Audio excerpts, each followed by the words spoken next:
حالات سے پھر ہم مجبور ہوئے، اس شیخ سے پھر ہم دور ہوئے۔ تھی رونق جن سے محفل میں، وہ شیخ بہت یاد آتے ہیں، وہ شیخ بہت یاد آتے ہیں، وہ شیخ بہت یاد آتے ہیں۔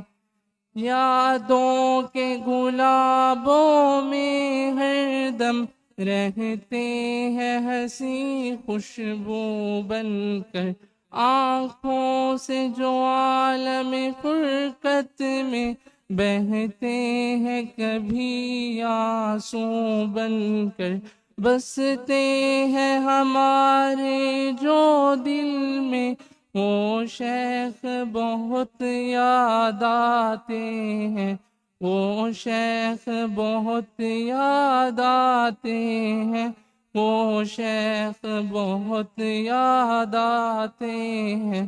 یہ رشتہ دل کا رشتہ ہے، دلدار بھلا دے ہم کیسے، مسکان تھی جن سے ہونٹوں پر، وہ یار بھلا دے ہم کیسے، جو پاس تھے غم کے مراحل میں، وہ شیخ بھلا دے ہم کیسے، جو پاس تھے غم کے مراحل میں، وہ شیخ بہت یاد آتے ہیں۔ تر پائے اکیلے میں اکثر، دلکش یہ ادا ہمدم کی ہمیں۔ السلام علیکم ورحمۃ اللہ وبرکاتہ۔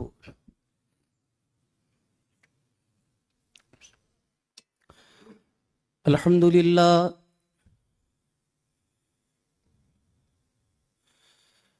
الحمد للہ وکفا وسلام علی عبادہ الذین اصطفیٰ،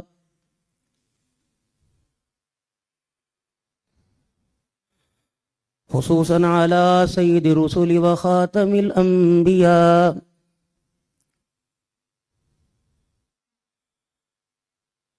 ارسلہ اللہ تعالی الی کافۃ للناس بشیرا ونذیرا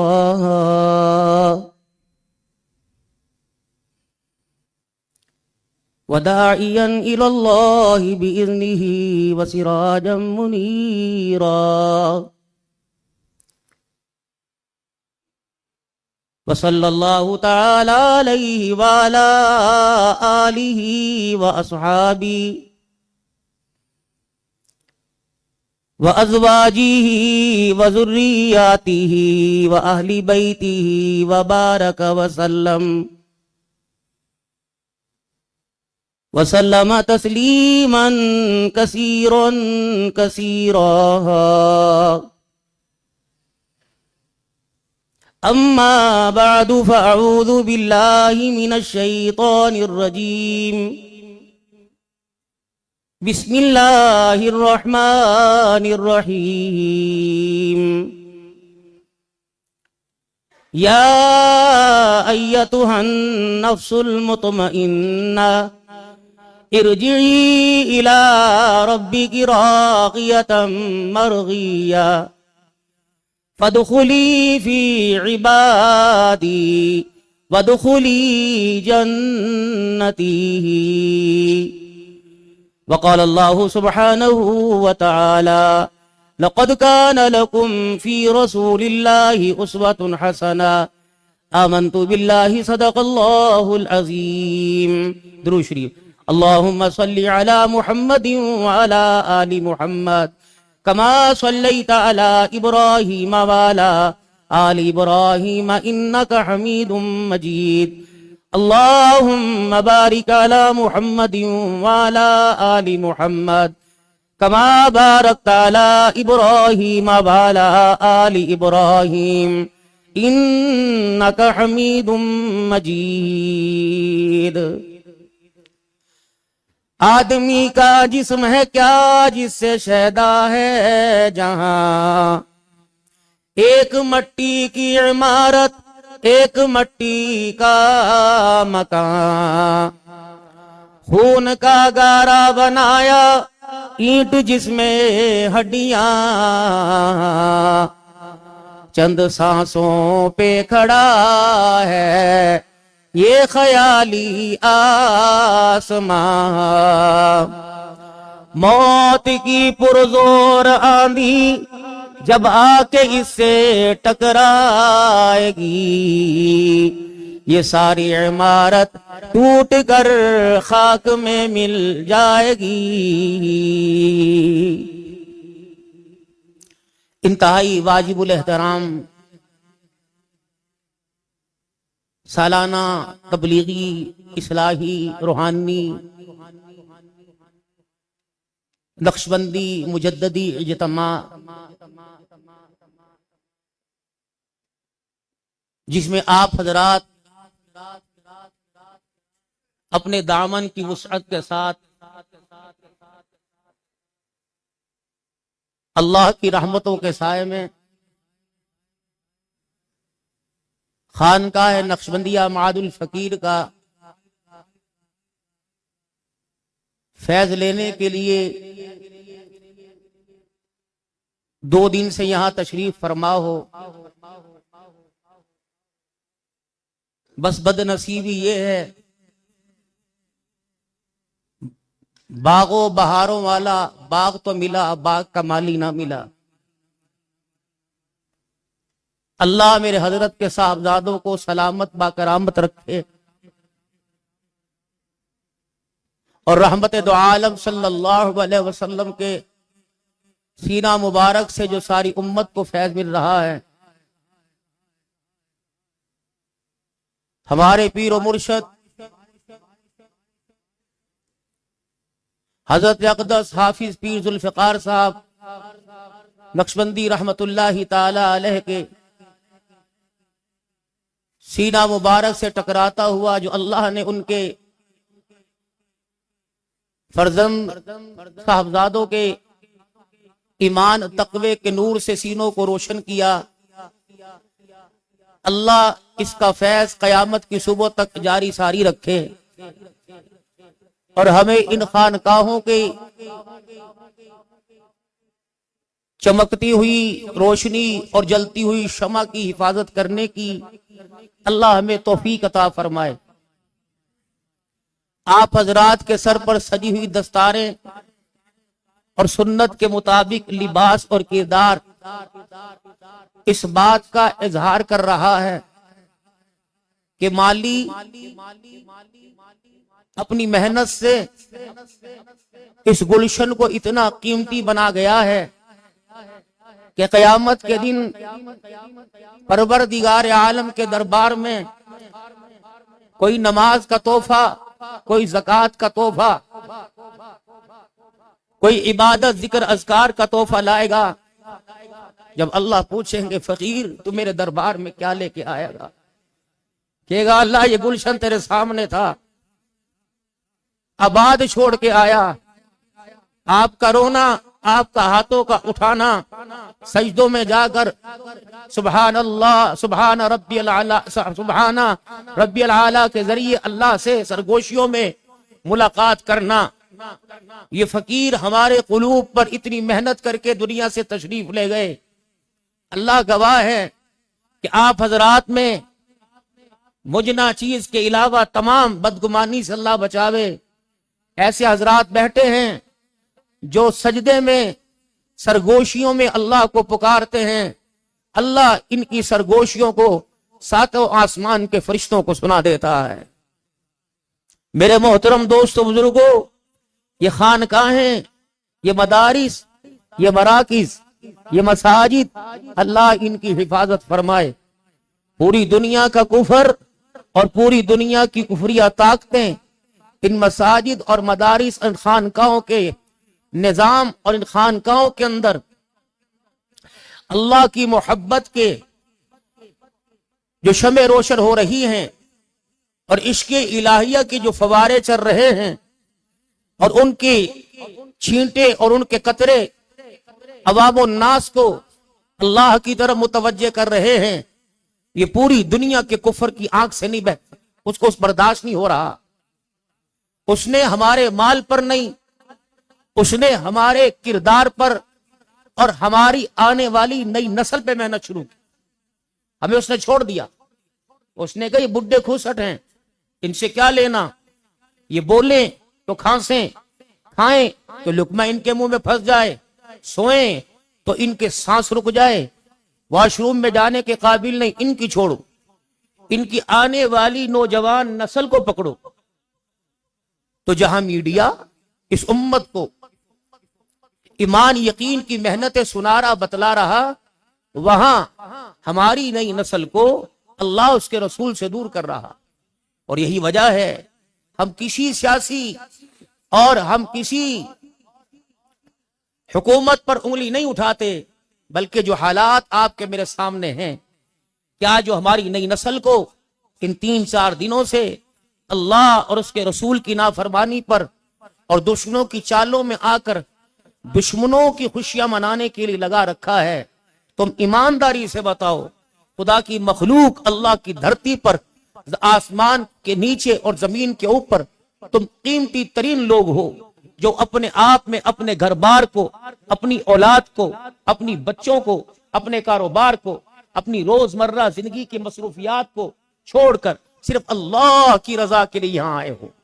کس کی رضا کے لیے؟ اور زور سے، کس کی رضا کے لیے؟ اور کس کی رضا کے لیے؟ اللہ اس انداز میں کہیے، اللہ کا نام اس انداز میں لیجئے کہ ہماری زبان حرکت میں نہ آئے، دل حرکت میں آ جائے۔ کس کے لیے؟ اللہ کے لیے۔ اللہ یہی چاہتے ہیں کہ میں نے اپنے بندے کو زبان دی، اس زبان کا حق یہ ہے، کھانا نہیں، ذائقوں کا چٹخورا نہیں، اور پانی اور مشروبات کی چٹخوری اور مٹھاس میں نہیں، اس زبان کا حق یہ ہے، چلے تو اس پر نام ہی اللہ کا آئے گا۔ تو آج جس کیفیت سے اور جن مراحل اور زندگانی دنیا کی ہم سانسیں گزار رہے ہیں، ایمانداری سے بتاؤ، آپ حضرات اپنے اپنے گھر کے سربراہ اور ذمہ داران بیٹھے ہو، فون کر کے پوچھ رہے ہو کام کا کیا بنا، بچے کہاں ہیں، کھانا کیا کھایا تھا، کھانا کیا پکایا تھا۔ یعنی گھر کی فکر اتنی ہے، اس نسل کی روٹی کی، کپڑے مکان کی فکر اتنی ہے، یا اس نسل کی ہمیں آخرت کی فکر ہے؟ ہم نے انجینئر، وکیل، پائلٹ، بڑے بڑے سیاستدان بنائے، کیا ہم نے اپنے بچوں کو قبر کا وارث بھی بنایا؟ ہم جہاں جاتے ہیں، اگر میں اس حالت کے اندر اس لباس کے ساتھ بیٹھتا ہوں تو اس لباس کی جھلک میرے بچے کے اندر نظر آتی ہے، ویسٹ کوٹ میں، پگڑی میں، ٹوپی میں، رومال میں۔ ہم نے اپنے بچے کو خوراک مساوی برابر کی، لباس برابر کا، پینا، کھانا، اوڑھنا اپنے جیسا دیا۔ کیا کردار بھی ہم نے اپنے بچوں کو اپنے جیسا دیا؟ کیا ہمارا کردار ہمارے بچوں میں ایسا ہے کہ میں اپنے بچے کی طرف انگلی کا اشارہ کر کے کہوں اور فخر کے ساتھ انگلی اٹھاؤں کہ یہ میرا بیٹا ہے؟ کچھ لوگ اس دھرتی پر بڑی بابرکت زندگی گزار کے گئے ہیں، جو قیامت کے دن اپنے بچوں کو اللہ کے سامنے پیش کر دیں گے کہ اللہ میں یہ کمائی تیرے دربار کے اندر لے کے آیا۔ محد الفقیر میں آنے والوں، بس آپ حضرات سے ایک عرض کروں گا، اللہ اکبر، دنیا کی زندگانی کو کامیابی نہ سمجھیے، اور یہاں کی ناکامی ادھوری ہے۔ ہم ایک مرتبہ حضرت مولانا عبدالغفور صاحب مدنی ٹیکسلا میں تھے، بہت بڑے بزرگ گزرے، ہم وہاں ان کے پاس گئے، میں اور مفتی محمد حسن صاحب دامت فیضم ایک جلسے پہ تھے، تو حضرت سے ملاقات کے لیے چلے گئے۔ آپ مسجد کے حجرے میں آرام فرما رہے تھے، تو 8-10 حضرات اور ساتھ تھے، تو گو تکیہ سفید کلر میں ان کے سرانے پڑا تھا، اور اس پہ ٹیک لگائے ہوئے اپنے بڑھاپے میں اللہ کی یاد میں مست مسافہ ہوا۔ تو مسافہ کرتے کرتے کسی نے یوں کر کے انگلی اٹھائی اور تعارف ہوتے رہے۔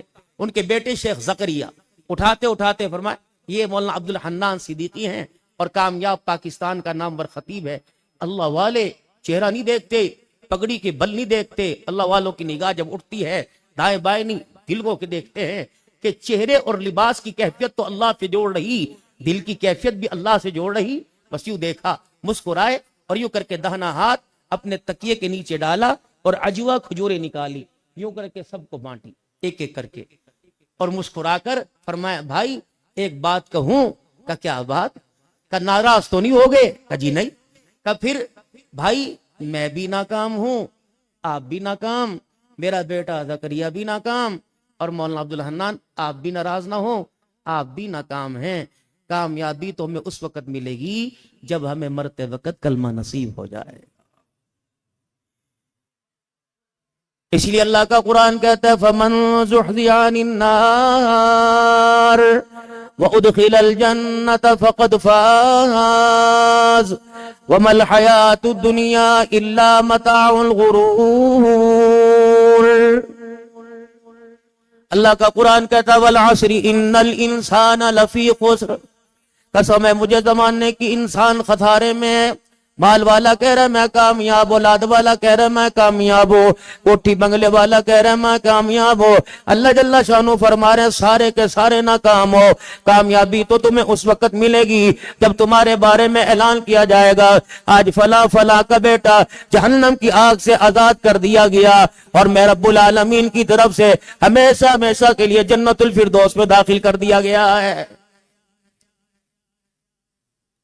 جو بھی انسان دنیا کی زندگانی کے اندر عمل کرے اس کے اندر اخلاص کا ہونا شرط ہے، للہیت ہونی چاہیے، اللہ جل شانہ پہ بھروسہ ہونا چاہیے، عاجزی انکساری ہونی چاہیے۔ قیامت کا دن ہوگا بڑے بڑے عملوں والے، بڑے بڑے قبوں والے، بڑے بڑے جبوں والے، بڑے بڑے لوگ میرے عزیز ہو جن کے بارے میں دنیا ان کے چہرے کو دیکھنے کے لیے ترسا کرتی تھی، قیامت کا دن ہوگا پتہ نہیں میرے عزیزوں کس درجے میں اللہ کے دربار میں کھڑے ہوں گے۔ حدیث پاک میں آیا مالک کائنات ہے، ارحم الراحمین ہے، اپنے بندوں پر فضل کرنے والا، اپنے بندوں پہ کرم کرنے والا، اخلاص کے ساتھ جو عمل کیا ہوگا وہ عمل اللہ کو اتنا پسند ہوگا۔ پہاڑوں کا وزن اپنی جگہ، آسمانوں کا وزن اپنی جگہ، زمین کے ذروں کا وزن اپنی جگہ، پانی کے قطروں کا وزن اپنی جگہ، جو ایک عمل اخلاص کے ساتھ کیا ہوگا وہ اللہ کے ہاں اتنا قبول ہو جائے گا، وہ سارے وزنوں پہ بھاری ہو جائے گا۔ فرمایا قیامت کا دن ہوگا ایک بندہ اللہ جل شانہ کے دربار میں لایا جائے گا، مالک کائنات کی طرف سے اعلان ہوگا ہر تیرے عمل کے اندر بدبو نظر آ رہی، ریاکاری نظر آ رہی، دکھلاوا نظر آ رہا۔ الہ العالمین فرمائیں گے کون سا تیرا عمل ہے جس عمل پر آج تیرے لیے بخشش کا فیصلہ ہو جائے؟ مالک تو جانے، تیرا علم جانے، تیرا کرم جانے۔ آواز آئے گی اے میرا بندہ تیرا ایک عمل میرے پاس ایسا ہے جو صرف تو نے میرے لیے کیا تھا، اس عمل کو تو نے دنیا کی زندگی کے اندر کیا، وہ تیرا عمل مجھے اتنا پسند آیا، اس کے صدقے سے میں نے تیرے سارے گناہوں کو معاف کر دیا۔ اللہ جل شانہ وہ کون سا عمل ہے؟ فرمایا صبح کے اجالے میں اپنے گھر سے جا رہا تھا، راستے میں ایک لکڑی پڑی ہوئی تھی، لوگوں کی آمد و رفت میں رکاوٹ پیدا کر رہی تھی۔ اے میرا بندہ اس لکڑی کو تو اٹھا رہا تھا، تجھے اٹھاتا میں دیکھ رہا تھا، وہ لکڑی اٹھا کر تو نے ایک سائڈ پر روڈ کے کنارے پر رکھ دی تاکہ کوئی مسلمان اس لکڑی میں اٹک کر گر نہ جائے، تکلیف نہ ہو جائے۔ یہ عمل مجھے اتنا پسند آیا، اس کے صدقے سے میں نے تیرے سارے گناہوں کو معاف کر دیا ہے۔ آج میرے محترم دوستوں بزرگوں ہمیں عمل کرنا آتا ہے، صدقہ کرنا آتا ہے، زکوٰۃ دینے کا انداز پتا، سب خیرات کرنے کا، مکے مدینے میں جانے کا طریقہ کار پتا، لیکن میرے محترم دوستوں بزرگوں کتنی بدنصیبی کی بات ہے خدا کے آگے اس عمل کو قبول کروانے کا، رونے دھونے کا نہ آپ کے میرے پاس وقت ہے نہ انداز ہے۔ میرے محترم دوستوں بزرگوں ایک دعا امام الانبیاء محبوب کبریا جناب محمد مصطفیٰ صلی اللہ تعالی علیہ وسلم کو اللہ جل شانہ نے عطا فرمائی۔ وہ دعا کیا ہے؟ ربنا آتنا فی الدنیا حسنۃ وفی الآخرۃ حسنۃ وقنا عذاب النار۔ آج میرا عزیزو اس دعاؤں کو اداؤں میں وفاؤں میں جاگتے ہوئے سوتے ہوئے پڑھ لیا کرو۔ تو اس وقت حالات چل رہے، بس آخری 1-2 منٹ لوں گا، اس وقت جو حالات چل رہے لگتا ہے کیوں ممبر کے لوگ ہیں نا، پتہ ہے انداز کا۔ میرے محترم دوستوں بزرگوں اس وقت جو حالات چل رہے ہیں مجھے یقین سے بتاؤ، ایمانداری سے بتاؤ، یہ دور ہے 2026 ہے، کسی کا ابا، کسی کی اماں، کسی کا بھائی، کسی کا رشتہ دار آج بھی آپ نے جھنگ کے شہر میں کتنے اعلان سنے ہوں گے، موبائل کی فیس بک پر کتنوں کے جنازوں کے ٹائم دیکھے ہوں گے۔ ایمانداری سے بتاؤ کتنوں کے لوگ قبرستان چلے گئے، کتنوں کو لوگ اٹھا کے لے کے چلے گئے، کتنا عرصہ ہو گیا اماں کی قبر پر، کتنا عرصہ ہو گیا ابا کی قبر پر، کتنا عرصہ ہو گیا بہن بھائی کی قبر پہ گئے ہوئے۔ اگر اس دور کے اندر تقوی پرہیزگاری کا لبادہ اوڑھ کر تیرا میرا یہ حال ہے کہ ہمیں ایک ایک سال ماں باپ کی قبر پہ جانے کا موقع نہیں ملتا، تو جس نسل کو آپ نے میں نے اپنے گھر میں ایک سایہ دار درخت بنایا، رب اکبر کی قسم ہے اگر آپ کی ہماری بچوں کی ہم آہنگی آپس میں پیدا نہ ہوئی تو 15 سال گزرنے کے بعد ہمارے بچوں کو ہماری قبروں کا راستہ بھول جائے گا۔ اے محترم دوستو بزرگوں، آج کے اجتماع میں میری حاضری کی آخری بات، ساری زندگی یہ پگڑی، یہ داڑھی، یہ ٹوپی، اس کردار کو بچاتے بچاتے اللہ اکبر میں نے سب کچھ اپنا صحت جوانی دھاؤ کے اوپر لگا دیا۔ کردار تو میرا اتنا اعلیٰ، میں اپنی مارکیٹ میں، جوڑیا بازار میں، ایمپریس مارکیٹ میں، ایم اے جینا روڈ پر، لاہور کے مار روڈ پر چلا جاؤں، یوں کر کے میں اشارہ کر دوں، لوگ میری کام میرے کہنے پر میرے اشارے پہ دکان خالی کر دیتے ہیں۔ بینک کے اندر اگر اکاؤنٹ میں میرے پیسے نہ ہو، میں یوں کر کے فون کروں 50 لاکھ کا چیک کیش ہو جاتا ہے۔ میرے محترم دوستوں بزرگوں، جس عزت کو آپ نے غریبی میں، امیری میں، رات کے اندھیرے میں، دن کے اجالے میں بچایا، اللہ کے واسطے ہاتھ اٹھا اٹھا کے، رو رو کے اللہ سے اس عزت کی حفاظت کے لیے دعا کر لو، اے اللہ اس عزت کو قبر کی آغوش تک محفوظ رکھنا، وگرنہ میرے عزیزو جس نسل کو ہمارے گھر میں آپ میں چمکتا دمکتا دیکھ رہے ہیں، تیرے جگہ جگہ شیشے کے آگے کھڑے ہو کر بناؤ سوار کرتا دیکھ رہے ہیں، یقین جانو یا اللہ میری نوجوان اولاد ہے، کندھے تک ان کا قد پہنچ گیا، اللہ میری عزت کو بچائیو، میری داڑھی پگڑی کو بچائیو، اللہ میری اولاد کی وجہ سے، میری بیٹی میرے بیٹے کی وجہ سے کسی تھانے میں، کسی کچہری میں، کسی عدالت میں اللہ میری پگڑی کسی کے پیر میں نہ رکھوانا، کسی کے آگے میرے ہاتھ میں نہ جڑانا، کسی کے آگے میرا ہاتھ نہ جڑوانا۔ 2026 ہے، نہیں یقین آتا، تم نے بھی دیکھا میں نے بھی دیکھا، بڑی بڑی پگڑیوں والوں کو ہم نے عدالتوں کے دروازے کے اوپر روتے دیکھا ہے۔ اللہ سے مانگ لو، اے اللہ مجھے، میری نسل کو اور میرے گھر والوں کو قیامت کے دن دنیا کے اندر اللہ عزت کا، یا اللہ دنیا کے اندر عزت والا بنا دے، اور قیامت کے دن اللہ میری نسل کو میری کامیابی کا ذریعہ بنا دے۔ اس وقت سارا مجمع اللہ کے دربار میں اللہ کے آگے دامن پھیلا کر، رو دھو کر اللہ سے مانگنے کے لیے، اللہ سے اپنے گناہ بخشوانے کے لیے، اللہ سے معافی مانگنے کے لیے بیٹھا۔ 3 مرتبہ بلند آواز سے کہہ دو، یا اللہ میری توبہ، سبحان اللہ، یا اللہ میری توبہ، یا اللہ میری توبہ۔ اللہ ہماری زندگیوں کو بہتر بناوے اور ہمارے گناہوں کو معاف فرمائے۔ میرے حضرت کا فیض اللہ قیامت کی صبح تک جاری ساری فرماوے، اور صاحبزادگان کی اور خصوصاً شیخ الحدیث کی اللہ عمر میں، علم میں، تقوی پرہیزگاری میں برکت عطا فرمائے۔ آمین آمین، وآخر دعوانا ان الحمدللہ رب العالمین۔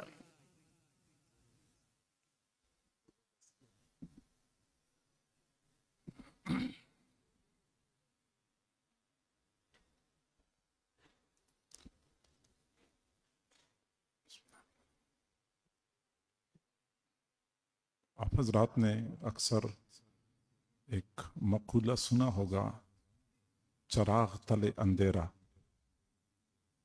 یہ شاید اکثریت ہو، کلیت تو نہیں ہو سکتا۔ ہم نے ایسے چراغ دیکھے ہیں کہ جنہوں نے جہاں ایک عالم روشن کیا تو وہاں انہوں نے آس پاس اور بالکل قریب گرد و پیش کی جگہ کو بھی تاریک نہیں ہونے دیا۔ ہمارے حضرت جی رحمہ اللہ کے فیض سے جہاں مشرق مغرب، عرب عجم، امریکہ افریقہ چمک اٹھے، وہاں حضرت جی رحمہ اللہ کے گھر کے اپنے افراد آپ کے فیض سے کیسے محروم رہ گئے ہوں گے۔ یقیناً آپ کے گھر کے اپنے افراد زیادہ حق رکھتے تھے کہ وہ آپ سے فیض حاصل کر لیں، اور یقیناً انہوں نے حاصل کیا ہے۔ عام طور پہ ہوتا یہی ہے کہ جو لوگ امت کے درد میں غلبہ حال کی کیفیت تک پہنچ جاتے ہیں تو پوری امت کا کی فکر تو ان کو ہوتی ہے، لیکن اپنے گھر کے افراد کی فکر میں کمی آ جاتی ہے تو کئی مرتبہ اولاد یا اولادوں کی اولاد ہاتھ سے نکل جاتی ہے۔ لیکن ہمارے حضرت جی رحمہ اللہ نے جہاں پورے عالم کی فکر کی ہے، وہاں اپنے گھر کے افراد اپنی اولاد کی اصلاح اور ان کی تربیت سے بے فکر نہیں رہے۔ چنانچہ آپ حضرات دیکھ رہے ہیں صاحبزادگان کا تو آپ لوگ دیکھ رہے ہیں، لیکن صاحبزادگان کی جو صاحبزادے ہیں وہ بھی آپ حضرات نے کئی مرتبہ دیکھے ہیں، سنے ہیں، انشاءاللہ آپ ابھی بھی دیکھ لیں گے۔ لیکن میں آپ سے پہلے گزارش کروں، بچے ہیں انشاءاللہ وہ بچے تلاوت بھی کریں گے، نظم نعت بھی پڑھیں گے۔ آپ حضرات سے گزارش ہے کہ ماشاءاللہ کہیں، کیونکہ بچے پیارے بھی ہوتے ہیں، سمجھدار بھی ہوتے ہیں، صلاحیت والے بھی ہوتے ہیں، تو کئی مرتبہ ہم نظر نہیں بھی لگانا چاہتے پھر بھی نظر لگ جاتی ہے۔ تو میں تو عام طور پہ ساتھیوں سے کہا کرتا ہوں کہ اپنے بچوں کو اس طرح کے مجموع میں لانے کا پھر یہ مسئلہ بن جاتا ہے کہ بچوں کو نظر لگ جاتی ہے، لہٰذا آپ حضرات ماشاءاللہ کہیں۔ ہمارے حضرت جی کے بڑے صاحبزادے صاحبزادہ سیف حبیب اللہ احمد صاحب نقشبندی مجددی دامت برکاتہم العالیہ کے فرزند ارجمن محمد واسع انشاءاللہ قرآن پاک کی تلاوت کریں گے۔ ماشاءاللہ ماشاءاللہ۔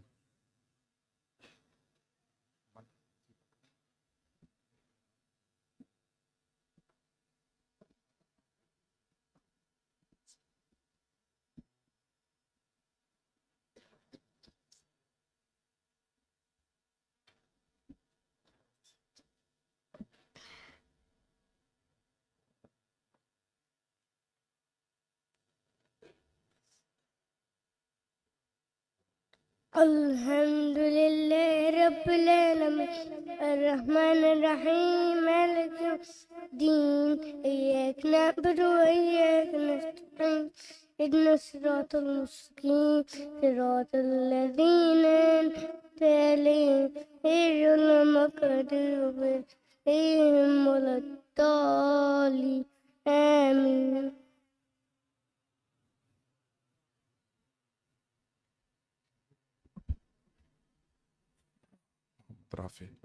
محمد رافع محمد واسع کے بڑے بھائی محمد رافع انشاءاللہ تلاوت کر، حفظہ اللہ۔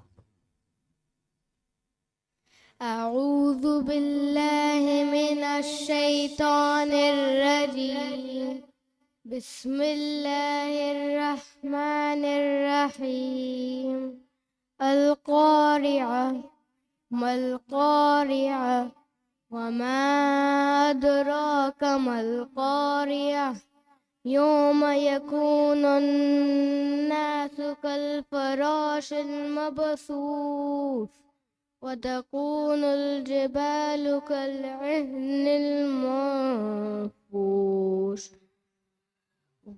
فأما من ثقلت موازينه فهو في عيشة راضية وأما من خفت موازينه فأمه هاوية وما أدراك ما هي نار حامية صدق الله العظيم۔ ماشاءاللہ کہہ دیں۔ محمد نافع محمد رافع کا بڑا بھائی انشاءاللہ تلاوت کرے گا۔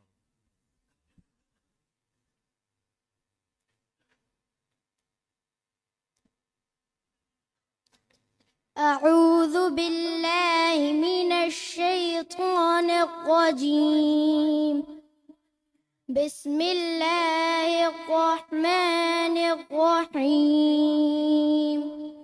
والله الذي لا إله إلا هو عالم الغيب والشهادة هو الرحمن الرحيم هو الله الذي لا إله إلا هو الملك القدوس السلام المؤمن المهيمن العزيز الجبار المتكبر سبحان الله عما يشركون هو الله الخالق البارئ المصور له الأسماء الأسماء الحسنى يسبح له ما في السماوات والأرض وهو العزيز الحكيم. صدق الله العظيم.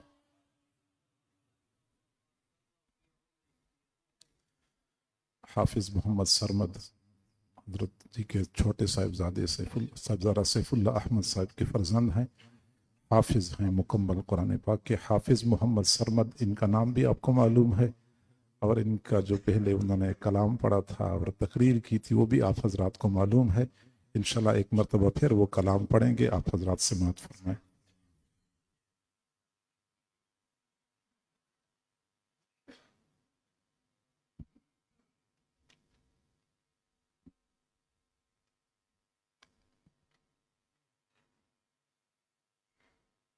میرے تو دادا ابو ذوالفقار احمد حسیں تر تھے، خدا کے پاس پہنچے ہیں وہ دنیا بھر کے دلبر تھے. یہ دنیا فانی ہے، ہر ایک نے دنیا چھوڑ جانا ہے.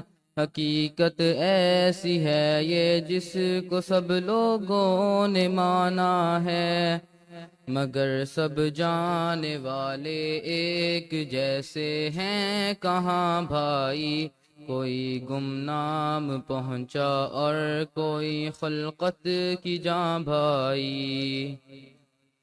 بہت اخلاق والے دادا جاں تھے جانتے ہیں آپ، دلوں میں سب کے بستے تھے سخن یہ مانتے ہیں آپ.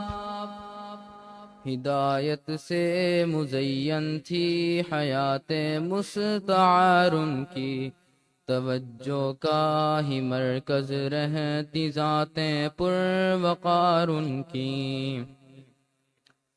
کمالات ولایت میں بھی تھا اونچا مقام ان کا، تصوف کے جہاں میں بھی سدا چمکے گا نام ان کا.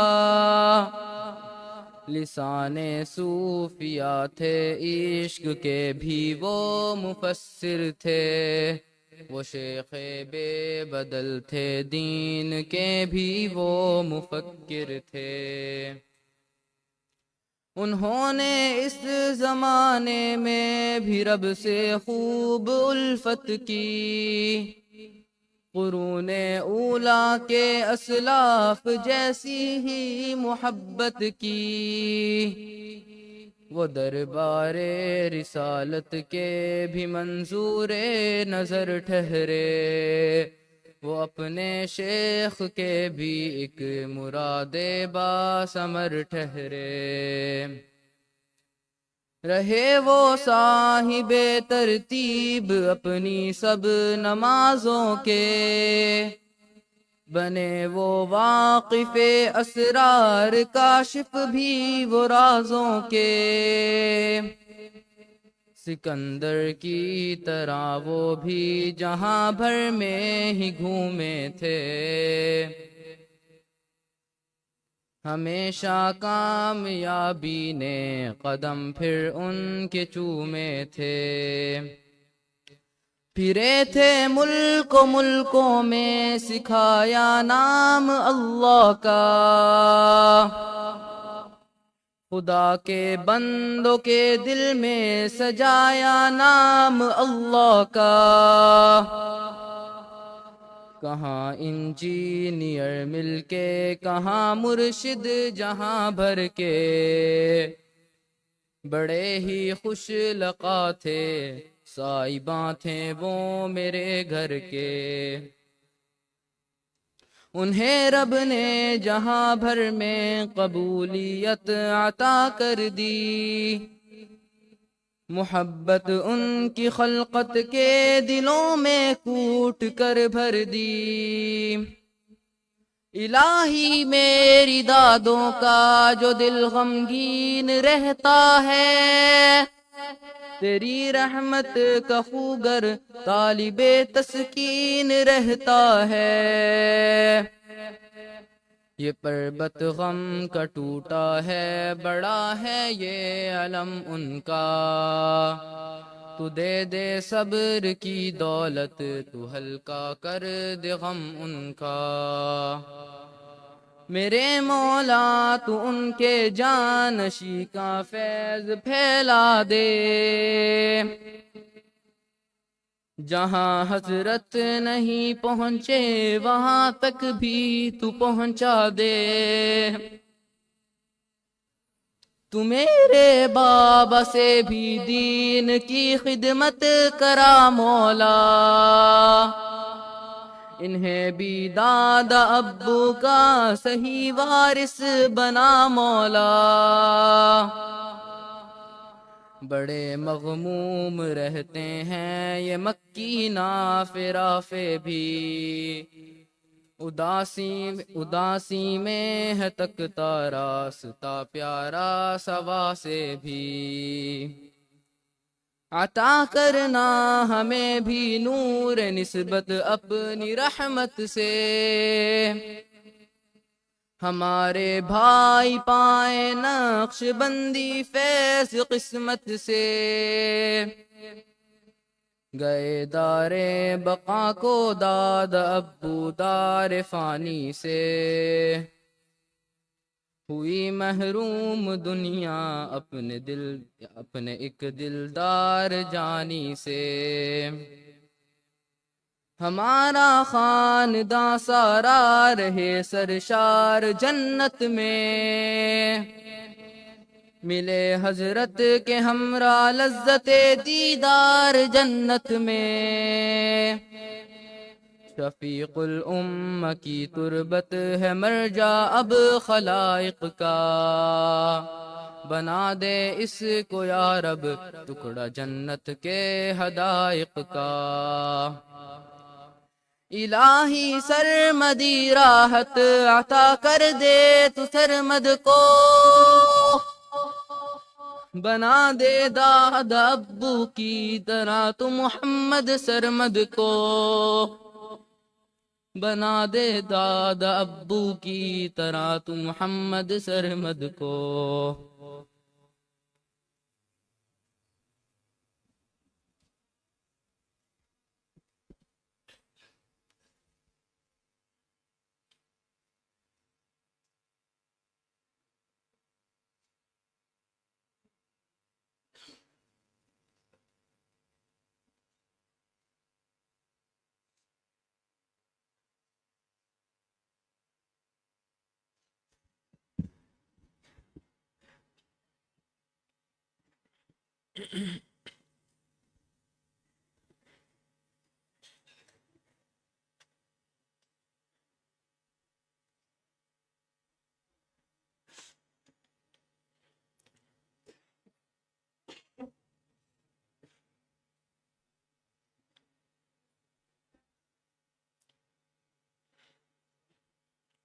الحمد للہ وکفا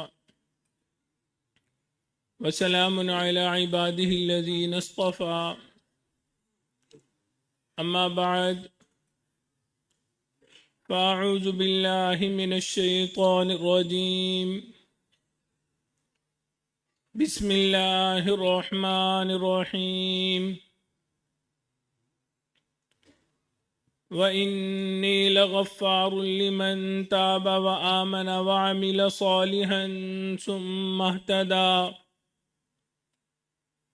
سبحان ربك رب العزة عما يصفون، وسلام على المرسلين والحمد لله رب العالمين،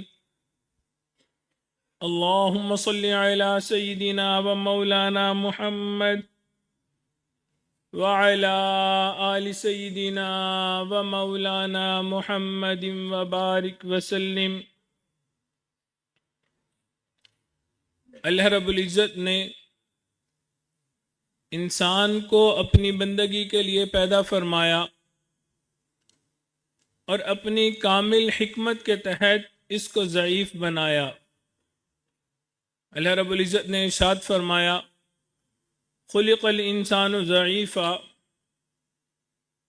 جبکہ انسان کے مقابلے میں دو طاقتور دشمن بنائے گئے، ایک نفس اور دوسرا شیطان۔ اب مسئلہ یہ ہے کہ انسان کمزور ہے، دشمن طاقتور ہے، دوسرا انسان اکیلا ہے، دشمن دو ہیں۔ اسی کا نتیجہ ہوتا ہے کہ اکثر انسان ہار جاتا ہے، دشمن غالب آ جاتے ہیں۔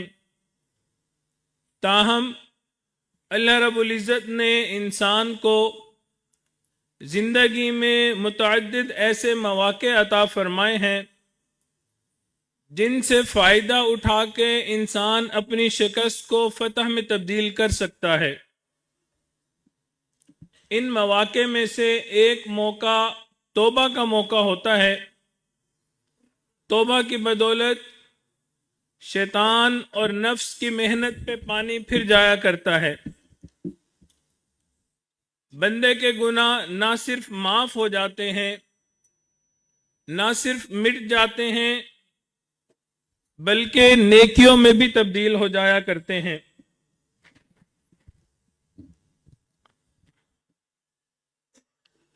گناہوں کو بخشنا اللہ رب العزت کی صفت ہے، اور اللہ رب العزت کو یہ صفت اس قدر پسند ہے کہ قرآن مجید میں مختلف صیغوں کے ساتھ اس کو اپنی طرف منسوب فرمایا۔ کبھی فرمایا انہ لذو مغفرہ، کبھی فرمایا ان الغفور الرحیم، کبھی فرمایا وَإِنِّي لَغَفَّارٌ لِمَن تَابَ وَآمَنَ وَعَمِلَ صَالِحًا۔ اللہ رب العزت نے اس صفت کو اپنے ساتھ منسوب کرنا پسند فرمایا۔ حضرت علی رضی اللہ تعالیٰ عنہ سے روایت ہے، حضور علیہ السلام نے فرمایا دنیا کی پیدائش سے 4000 سال پہلے عرش کے گرد لکھ دیا گیا تھا وَإِنِّي لَغَفَّارٌ لِمَن تَابَ وَآمَنَ وَعَمِلَ صَالِحًا ثُمَّ اهْتَدَى، اور میں اس شخص کو معاف کرنے والا ہوں جو توبہ کرنے والا ہے، جو توبہ کرے، ایمان لے کے آئے، نیک اعمال کرے، اور پھر راہ راست کے اوپر قائم رہے۔ حضرت یحییٰ بن اقسم کو وفات کے بعد کسی نے خواب میں دیکھا، پوچھا کہ اللہ رب العزت کے سامنے آپ کا کیا معاملہ ہوا؟ تو انہوں نے فرمایا کہ مجھے اللہ رب العزت کے سامنے کھڑا کیا گیا اور فرمایا گیا یا شیخ السوء فعلت کذا و کذا، کہ اے بدکار بوڑھے تو نے فلاں فلاں برے کام نہیں کیے؟ کہنے لگے کہ یہ سن کے مجھ پہ روب طاری ہو گیا، اور میں نے کہا اللہ ہی بہتر جانتے ہیں۔ پھر میں نے عرض کی اے میرے رب، حدیث مبارکہ کے ذریعے مجھے تیرا یہ حال تو نہیں بتایا گیا۔ اللہ رب العزت نے فرمایا تیرے سامنے میرا کیا حال بیان کیا گیا؟ تو میں نے عرض کی مجھ سے حضرت عبد الرزاق نے بیان کیا، وہ حضرت معمر سے بیان کرتے ہیں، وہ حضرت زہری سے، وہ حضرت عروہ سے، اور وہ حضرت عائشہ رضی اللہ تعالی عنہ سے، اور وہ آپ کے نبی علیہ السلام سے روایت کرتے ہیں۔ آپ علیہ السلام حضرت جبرائیل سے نقل کرتے ہیں کہ آپ نے فرمایا ہے مجھے حیا آتی ہے اس بندے سے جس کے بال کلمہ پڑھتے پڑھتے سفید ہو جائیں اور میں قیامت کے دن اس کو عذاب دوں۔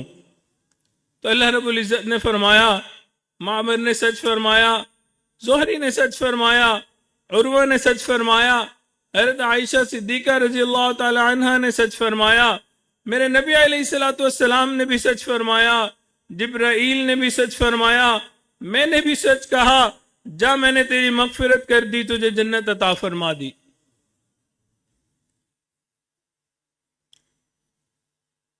حضرت علی رضی اللہ تعالیٰ عنہ سے روایت ہے کہ نبی علیہ السلام نے ارشاد فرمایا جب اللہ رب العزت نے حضرت ابراہیم علیہ السلام کو آسمانوں اور زمینوں کے عجائبات دکھائے تو انہوں نے ایک شخص کو دیکھا جو اللہ رب العزت کی معصیت کر رہا تھا، گناہ کر رہا تھا، نافرمانی کر رہا تھا، تو آپ نے اس کے لیے بد دعا دی اور وہ ہلاک ہو گیا۔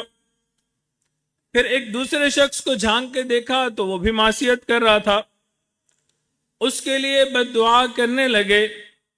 اس وقت اللہ رب العزت نے وحی نازل فرمائی، اے میرے پیارے ابراہیم، تم مستجاب الدعوات لوگوں میں سے ہے، اسی لیے میرے بندوں پہ بد دعا نہ کر، کیونکہ وہ میرے معاملے میں 3 حالتوں میں سے ہیں۔ فرمایا پہلی حالت تو یہ ہے کہ یا تو وہ توبہ کریں گے، میں ان کی توبہ کو قبول کر لوں گا، یا اس کی پشت سے ایسی اولاد پیدا کروں گا جو زمین کو تسبیح سے بھر دے گی، یا میں اسے اپنی طرف قبض کر لوں گا، پھر اگر چاہوں گا تو معاف کر دوں گا، اور اگر میری مرضی ہوئی تو اس کو عذاب دے دوں گا۔ ایک بزرگ کا قول ہے، بندہ گناہ کرتا ہے، پھر اس گناہ کے بعد اس گناہ پہ زندگی بھر نادم و شرمندہ رہتا ہے، یہاں تک کہ اسی ندامت میں اس کو موت آ جاتی ہے، اس کے بعد اس کو جنت میں داخل کر دیا جاتا ہے۔ اس وقت جب اس کو جنت میں داخل کر دیا جائے گا، تب شیطان کہے گا کاش کہ میں نے کبھی اس سے گناہ ہی نہ کروایا ہوتا۔ کہ انسان گناہ کرتے ہیں، اس پہ نادم و شرمندہ ہوتا ہے، اس کے اوپر اللہ رب العزت جنت عطا فرما دیتے ہیں۔ حضرت جابر سے روایت ہے کہ نبی علیہ الصلوۃ والسلام نے فرمایا، مجھ سے جبرائیل امین نے کہا، یا محمد صلی اللہ علیہ وسلم، قیامت کے دن اللہ رب العزت مجھ کو مخاطب کر کے فرمائیں گے، یا جبریل، اے جبریل، کیا یہ بات ہے کہ فلاں اور فلاں بندہ مجھے دوزخیوں کی صف میں نظر آتا ہے، جہنمیوں کی صف میں نظر آتا ہے؟ فاقول، تو حضرت جبرائیل امین عرض کریں گے، اے اللہ، میں نے اس کے نامہ اعمال میں کوئی بھی ایک نیکی نہیں پائی جس کا بدلہ اس کو آج مل جاتا۔ فیقول اللہ رب العزت فرمائیں گے، میں نے اسے دنیا میں یا حنان یا منان کہتے ہوئے سنا تھا، تو اس کے پاس جا کے اس سے پوچھ، اس کے مطابق یا حنان یا منان کون تھا، اس سے کون مراد تھا؟ چنانچہ میں اس کے پاس جا کے پوچھوں گا، وہ مجھے کہے گا کیا اللہ کے سوا بھی کوئی حنان اور منان ہے؟ اس پر جبرائیل امین اس کا ہاتھ پکڑ لیں گے، جہنم سے نکال کے جنت عطا کر دی جائے گی۔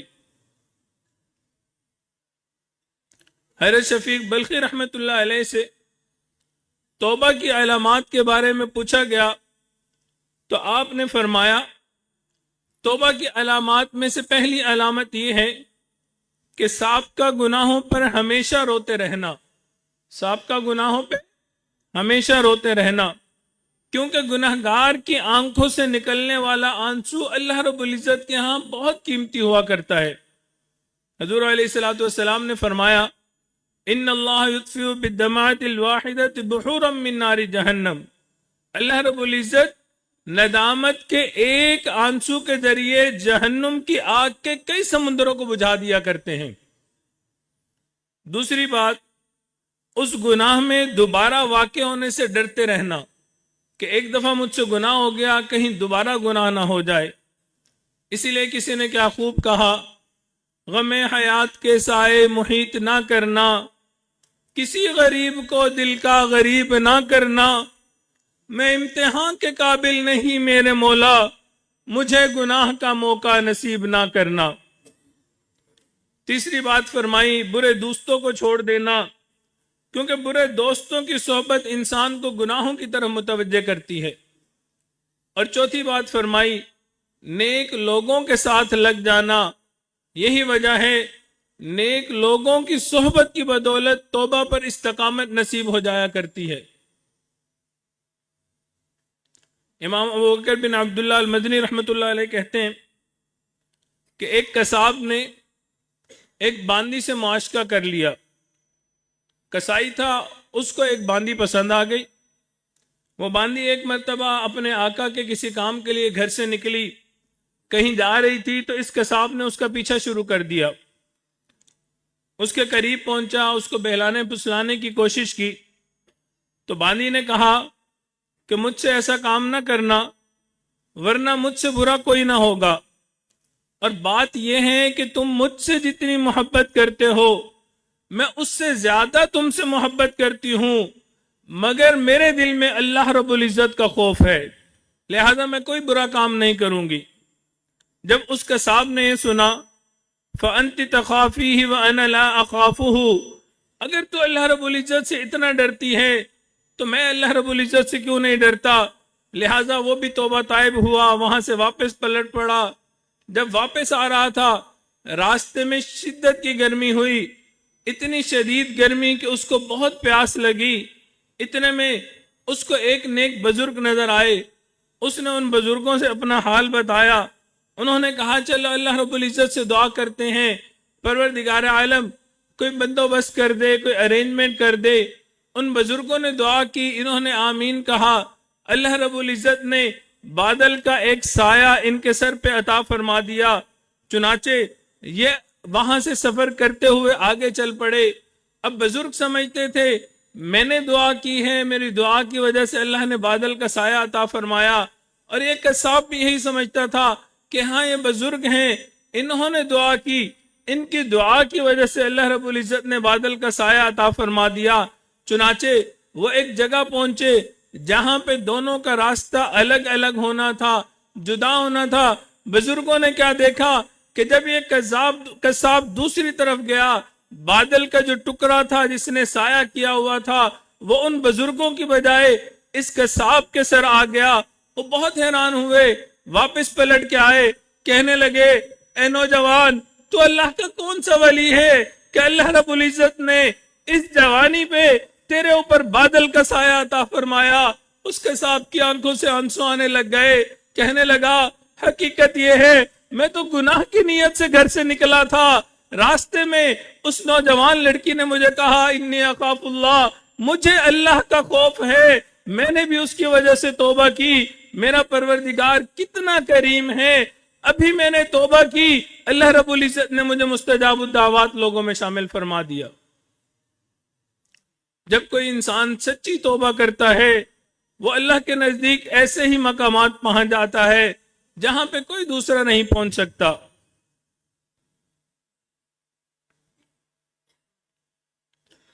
حضرت حسن رحمت اللہ علیہ سے مروی ہے، حضرت آدم علیہ السلام کی توبہ قبول ہوئی تو فرشتوں نے انہیں مبارکباد پیش کی۔ حضرت جبرائیل علیہ السلام، میکائیل علیہ السلام ان کے پاس تشریف لے آئے، کہنے لگے کہ اللہ رب العزت نے آپ کی توبہ قبول فرمائی ہے، آپ کے دل کو سکون بخشا ہے۔ حضرت آدم علیہ السلام نے فرمایا اگر اس توبہ کے بعد بھی قیامت کے روز مجھ سے سوال ہوا تو کیا ہوگا؟ اللہ رب العزت نے وحی نازل فرمائی اے آدم تیری اولاد کو تجھ سے معصیتیں بھی وراثت میں ملی ہیں، توبہ بھی وراثت میں ملی ہے، ان میں سے جو شخص مجھے پکارے گا میں اس کی پکار سنوں گا جس طرح تیری پکار سنی ہے۔ جو شخص مجھ سے مغفرت کا طلبگار ہوگا میں اس کی مغفرت کرنے میں بخل نہیں کروں گا، اسی لیے کہ میں قریب ہوں، مجیب ہوں۔ اے آدم میں توبہ کرنے والوں کو ان کی قبروں سے ہنستے ہوئے بشارت سنتے ہوئے اٹھاؤں گا اور ان کی دعاؤں کو قبول کروں گا۔ تو اللہ رب العزت گناہ گار بندہ جو توبہ کرتا ہے اس کی دعاؤں کو قبول فرماتے ہیں۔ ابو الفرج ابن جوزی رحمت اللہ علیہ نے فرمایا ہے، نبی علیہ السلام نے فرمایا قیامت کے دن توبہ کو ایک خوبصورت شکل اور خوشبودار حالت میں لایا جائے گا، اس کی خوشبو اور شکل کو کوئی نہیں دیکھ سکے گا یا محسوس کر سکے گا ماں سوائے مومن لوگوں کے۔ مومن اس کی خوشبو اور راحت محسوس کریں گے۔ فیقول الکافر والعاصی، کافر اور گناہ گار لوگ اصرار کرنے والے تھے، وہ کہیں گے ہم نے وہ خوشبو اور چیز کیوں نہ پائی جو تم نے پائی، ہم نے وہ منظر کیوں نہ دیکھا جو تم نے دیکھا۔ فتقول التوبہ، توبہ جواب دے گی میں تمہیں دنیا میں بار بار پیش ہوئی لیکن تم نے مجھے قبول نہیں کیا، اگر تم نے مجھے اس وقت قبول کیا ہوتا آج تم مجھے پا لیتے، فیقولون، وہ کہیں گے، نحن اليوم نتوبو، ہم آج توبہ کرتے ہیں، فینادی، اس پہ عرش کے نیچے سے ایک منادی اعلان کرے گا، افسوس، مہلت کے دن گزر گئے، توبہ کا وقت ختم ہو چکا، اگر تم دنیا اور جو کچھ اس میں ہے اس کو بھی لے آؤ تو تمہاری توبہ قبول نہیں کی جائے گی، نہ تمہارے آنسوں پہ رحم کیا جائے گا، تب توبہ ان سے دور ہو جائے گی، رحمت کے فرشتے ان سے پیچھے ہٹ جائیں گے، وَيُنَادِي، عرش کے نیچے سے ایک منادی پکارے گا، اے جہنم کے دروغو، آ جاؤ اور اللہ کے دشمنوں کو پکڑ کے لے جاؤ۔ آج ہمارے پاس توبہ کرنے کا وقت ہے، موت کے بعد توبہ کے دروازے بند کر دیے جائیں گے۔ مالک بن دینار رحمت اللہ علیہ نے ایک واقعہ لکھا ہے، وہ فرماتے ہیں، میں نے بصرہ میں کچھ لوگ دیکھے جو ایک جنازہ لے کے جا رہے تھے، سوائے جنازہ اٹھانے والوں کے کوئی اور وہاں موجود نہیں تھا۔ میں نے ان لوگوں سے اس کی وجہ دریافت کی تو کہنے لگا کہ یہ شخص بہت ہی گناہگار تھا، بہت ہی باغی طاغی تھا، اللہ رب العزت کا نافرمان تھا۔ مالک بن دینار رحمت اللہ علیہ فرماتے ہیں، میں نے اس کے نماز جنازہ ادا کی، میں نے اسے قبر میں اتارا اور وہاں سے آگے ایک جگہ سایہ تھا، وہاں آ کے لیٹ گیا۔ میں نے خواب میں دیکھا فرشتے آسمان سے نازل ہوئے، اس کی قبر کو شق کیا گیا اور ان میں سے ایک اندر داخل ہوا اور اپنے ساتھی سے کہنے لگا، اس کو اہل نار میں لکھ دو، جہنم میں اس کا نام لکھ دیا جائے، کیونکہ اس کا کوئی بھی اس گناہوں سے محفوظ نہیں ہے۔ اس کے دوسرے ساتھی نے کہا، بھائی جلدی نہ کرو، اس کی آنکھوں کو دیکھ لو۔ اس نے کہا، بد نظری سے بھری ہوئی ہیں۔ فرشتے نے کہا، امید ہے کہ رب العالمین ایمان اور اپنی رحمت کی بدولت اس کی خطاؤں سے درگزر فرمائے، ذرا اس کے کانوں کو دیکھ لو۔ دیکھا گیا، وہ بھی فواحش و منکرات سننے سے پر تھیں۔ کہا، اس کی زبان کو دیکھ لو، وہ بھی خلاف شرع الفاظ سے بھری ہوئی تھی۔ کہا، اس کے ہاتھوں کو دیکھ لو، وہ بھی حرام مال کو لینے، شہوات سے پر تھے۔ کہا، اس کے پاؤں کو دیکھ لو، وہ بھی حرام کاموں سے پر تھی، لہذا یہ سراپا گناہ بنا ہوا تھا۔ دوسرے فرشتے نے کہا، تھوڑی دیر ٹھہرو، میں ذرا اس کے دل کی حالت کو دیکھ لوں۔ جب دوسرے فرشتے نے دیکھا تو وہ دل ایمان سے پر تھا۔ اس نے کہا، اس ایمان کی برکت سے اللہ رب العزت اس بندے کے گناہوں کو دھو دیا کریں گے۔ سبحان اللہ، یہ جو اللہ رب العزت نے ہمیں کلمے کی نعمت نصیب کی ہے، یہ بہت بڑی نعمت ہے، بہت بڑی نعمت ہے۔ مولانا روم رحمت اللہ علیہ نے اپنی مثنوی میں یہ واقعہ نقل کیا ہے کہ ایک آدمی تھا،